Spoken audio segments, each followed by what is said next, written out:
फातिमा की रानी माँ, प्रभु यीशु की माँ, आसरा तू ही है माँ।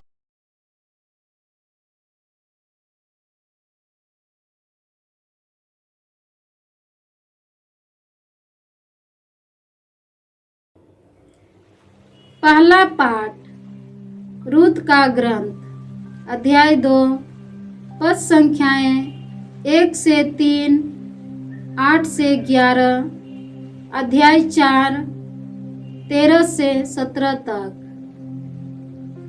अपने पति की तरफ से नोएमी के बोअज नामक एक संबंधी था। वह एलीमेलेक के कुल का बहुत धनी मनुष्य था। मोआबिन रूत ने नोएमी से कहा, मुझे खेतों में जाने दीजिए। जो मुझ पर कृपा करेगा उसी के पीछे पीछे सिल्ला बिनना चाहती हूँ। उसने उत्तर दिया, बेटी जाओ। वह गई और खेतों में फसल काटने वाले के पीछे पीछे सिल्ला बीनने लगी।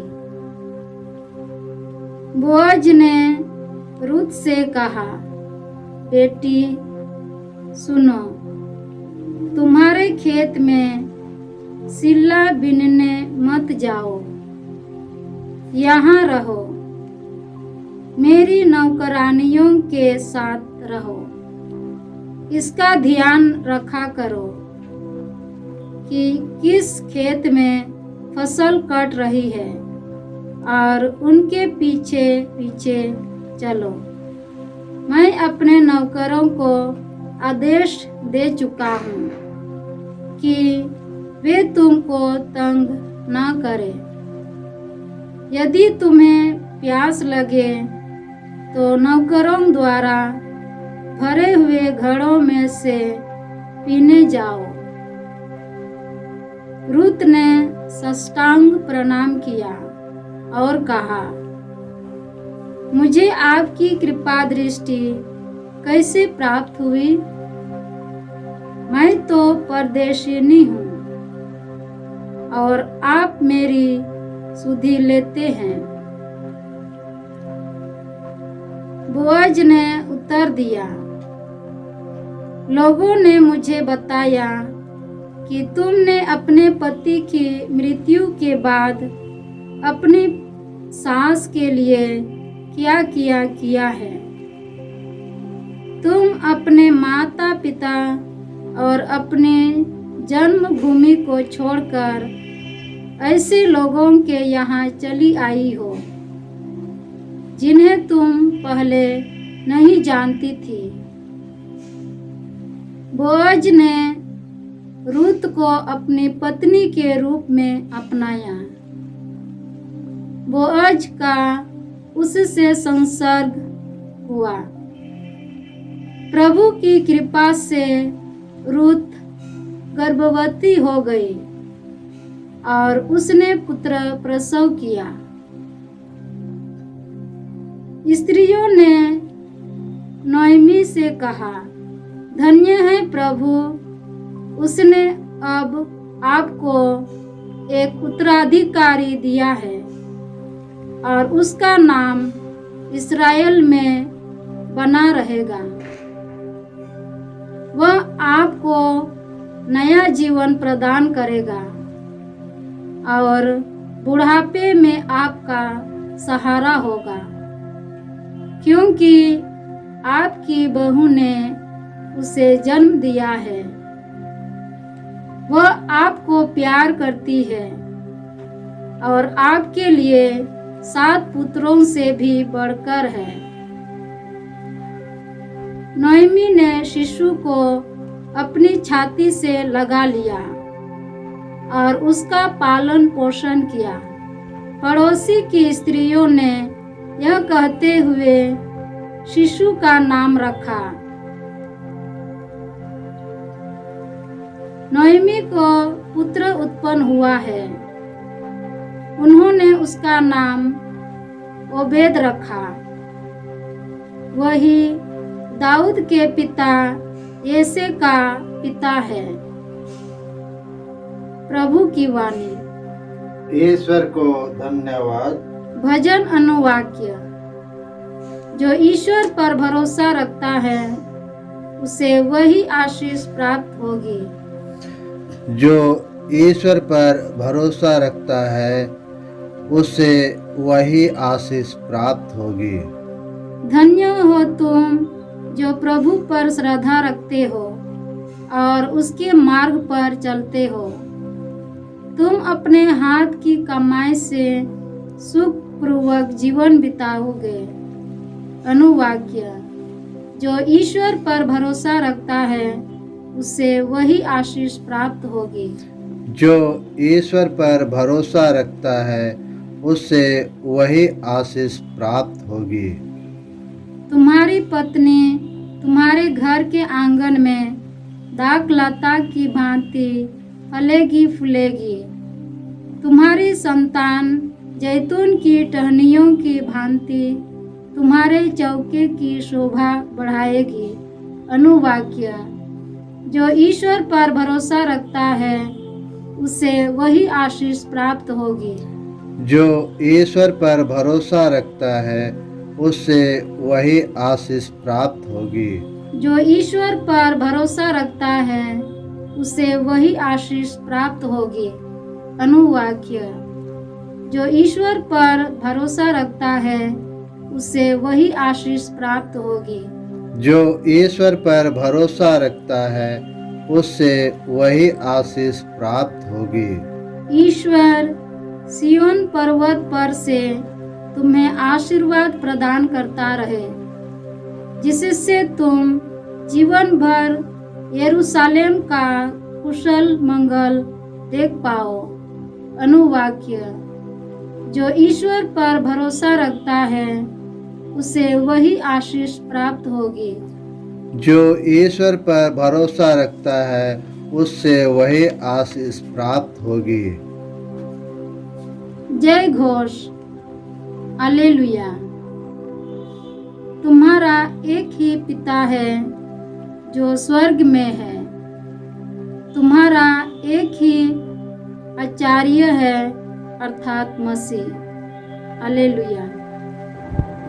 प्रभु आप लोगों के साथ हो और आपकी आत्मा के साथ। संत मत्ती के अनुसार प्रभु यीशु ख्रिस्त का पवित्र सुसमाचार। हे प्रभु तेरी महिमा हो। अध्याय 23 पद संख्याएं 1 से 12। यीशु ने जन समूह और अपने शिष्यों से कहा, शास्त्री और फरीसी मूसा की गद्दी पर बैठे हैं, इसलिए वे तुम लोगों से जो कुछ कहे वह करते और मानते जाओ, परंतु उनके कर्मों का अनुसरण न करो, क्योंकि वे कहते तो हैं पर करते नहीं। वे बहुत से भारी बोझ बांधकर लोगों के कंधों पर लाद देते हैं, परंतु स्वयं उंगली से भी उन्हें उठाना नहीं चाहते। वे हर काम लोगों का ध्यान आकर्षित करने के लिए ही करते हैं। वे अपने तावीज चौड़े और अपने कपड़ों के झब्बे लंबे कर देते हैं। भोजों में प्रथम स्थानों पर और सभागृहों में प्रथम आसनों पर विराजमान होना, बाजारों में प्रणाम प्रणाम सुनना और जनता द्वारा गुरुवर कहलाना, यह सब उन्हें बहुत पसंद है। तुम लोग गुरुवर कहलाना स्वीकार न करो, क्योंकि तुम्हारा एक ही गुरु है और तुम सबके सब भाई हो। पृथ्वी पर किसी को अपना पिता न कहो, क्योंकि तुम्हारा एक ही पिता है जो स्वर्ग में है।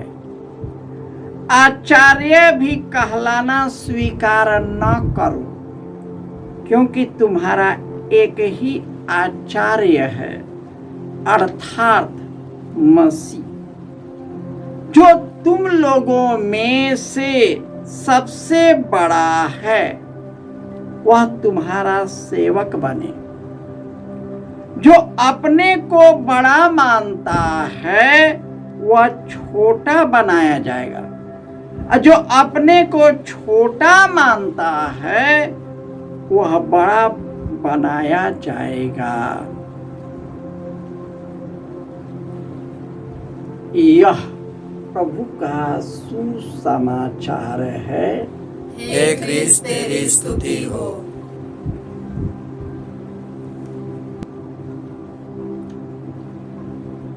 ख्रिस्त में प्यारे भाइयों और बहनों, हमारा ईश्वर दयालु, करुणामय और न्यायप्रिय ईश्वर है। वह तरस खाकर उधार देता है, दीनों को महान कर बना देता है। उनकी दया और सच्चाई, न्याय और शांति एक दूसरे से मिल गई है। सच्चाई पृथ्वी पर पनपने लगी और न्याय स्वर्ग से हम पर दया दृष्टि करेगा। वह हमें सुख शांति प्रदान करेगा। पृथ्वी फल उत्पन्न करेगी, न्याय उसके आगे आगे चलेगी, शांति उसके पीछे पीछे आती रहेगी। ईश्वर ही सब कुछ का मूल कारण, प्रेरणा, स्रोत और लक्ष्य है। वही हमारे जीवन का सर्वोत्तम लक्ष्य है। आज के सुसमाचार में ईश्वर ने जिन लोगों को चुना है, उन्हीं लोगों ने सांसारिकता को ही ईश्वर मान लिया है। मान, प्रतिष्ठा, पदवी, शक्ति, शक्तिशाली बनना, दूसरों पर हावी होना, दूसरों पर हुकूमत जमाना और लोगों को नियमों से बांध देना, इन्हें बहुत पसंद है। गांवों में, शहरों में, बाजारों में प्रणाम प्रणाम सुनना, आसनों पर पहले स्थान पर विराजमान होना, इन्हें बहुत पसंद है। इसलिए यीशु कहते हैं, वे जो कुछ करे उसे करते जाओ, लेकिन उसका अनुकरण मत करो, क्योंकि जो मेरा शिष्य होना चाहता है, वह एक दूसरे का सेवक बने। जो अपने को छोटा मानता है उसे बड़ा बनाया जाएगा, जो अपने को बड़ा मानता है उसे छोटा बनाया जाएगा। आज के पाठ में रूथ, जो एक मोआबिन स्त्री है, वह इस्राएल के ईश्वर पर विश्वास करता है और सब कुछ, अपना जीवन, अपना सब कुछ छोड़ अपनी सास नौमी के पीछे हो जाता है। और इस प्रकार उसी के एक घराने के व्यक्ति जो बोआज है उसका कृपा पात्र बन जाती है और वह उसे पत्नी के रूप में स्वीकार करता है। और इस प्रकार हम देखते हैं कि उन्हीं से बोआज का और रुत से एक पुत्र उत्पन्न होता है जिसका नाम ओबेद है।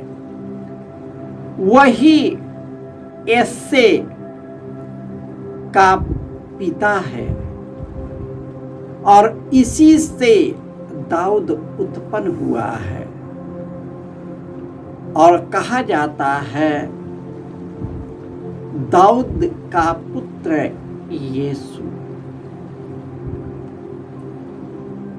ईश्वर महान कार्य करता है जब वे विनीत होकर सरल हृदय से, स्वच्छ और निर्मल हृदय से प्रभु के पास आते हैं।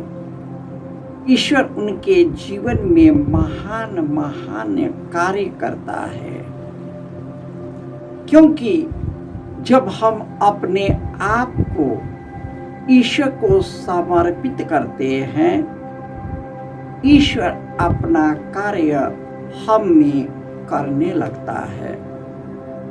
वह हमें अपने हाथों से चलाता है। और यीशु जो ईश्वर का पुत्र था, वो भी विनम्र बना, अपने आप को दास बना लिया।